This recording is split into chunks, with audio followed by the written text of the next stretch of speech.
আমার নাম মোহাম্মদ জাহিদ মোল্লা, গ্রাম রামনগর, থানা নগরকান্দা, জেলা ফরিদপুর। আপনি কি জাতের বরবটি চাষ করছেন? এটা লতা 55।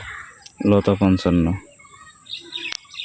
এই জাত কেমন? আপনি অন্য অন্য বার তো বরবটি চাষ করছেন বা চাষ করেন, তো সব মিলে এটা কেমন লাগছে?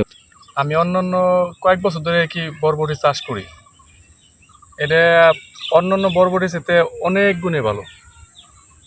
এটা মানে ভালো বলতে কি, এটার ফলন বেশি, গাছ দীর্ঘমেয়াদী, এটা বাজারে চাহিদা বেশি, এই বরবটির ওজন বেশি। তো এই বরবটিটা আর কি বাজারে নিলে চাহিদা বেশি, দাম বেশি। অন্যান্য বরবটির তুলনায় এই বরবটির দাম প্রায় ডবল। আর সব দিকে এভারেজে বরবটিটা অনেক ভালো, অনেক সুন্দর, অনেক মানে লাভবান হওয়ার মতো এই বরবটি। রোগবালাই কেমন? এটা এই এই জাতের রোগ ব্যাধি একটু কম, আর এটার ফুল টিকে যায়, অনায়াসে টিকে যায়। সামান্য পরিচর্যা করলেই ফুল টিকে যায় বরবটি। আর এই বরবটিটা অনেক লম্বা লম্বা, বরবটির অনেক ওজন। আচ্ছা, অন্য যে কোনো জাতের চাইতে এটায় কি কি সুবিধা বেশি? বরবটি অন্যগুলা অল্প দিনে আর কি বরবটি শেষ, এক দর দিলে বরবটি শেষ, কিন্তু আমি এটা অনেক দিন তুলতে পারি। বরবটি অনেক দিন তুলতে পারি, বাজারে অনেক চাহিদা। আর গাছের মানে গাছের গ্রোথ বেশি, গাছ হলো ওই ফলনও অনেক বেশি। আচ্ছা, তাহলে অন্য যে কোনো জাতের চেয়ে এই জাতের ফলন বেশি। আচ্ছা, এখন অন্য জাতের চেয়ে এই গাছ দীর্ঘদিন ফল পাওয়া যায় নাকি? হ্যাঁ, দীর্ঘদিন ফল পাওয়া যায়। এই একটা বরবটি আর অন্যান্য জাতের 3টে বরবটি তাও সমান হয়, 4টে বরবটি লাগে সমান হয়। আচ্ছা, তাহলে এই বরবটির ওজন বেশি।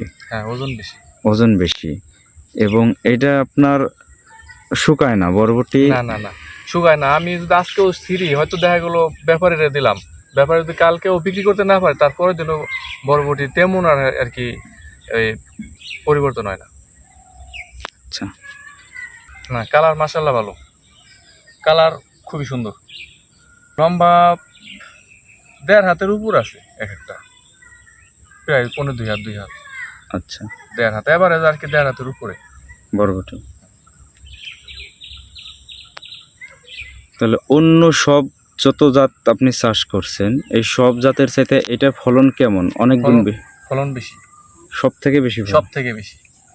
অন্য যারা চাষি আছে, যারা বরবটি চাষ করবে, তাদের উদ্দেশ্যে আপনার কি পরামর্শ? তাদের উদ্দেশ্যে আমার পরামর্শ যে যদি বরবটি ক্ষেত কেউ করে আর লাভবান হওয়ার জন্য যদি করে, তাহলে আমি মনে করি যে প্রত্যেকটা চাষির উচিত লতা 55 বরবটি জাতটা চাষ করার জন্য। লতা 55 ফলন বেশি। আচ্ছা, তাহলে এই জাত চাষ করে তো আপনি খুশি?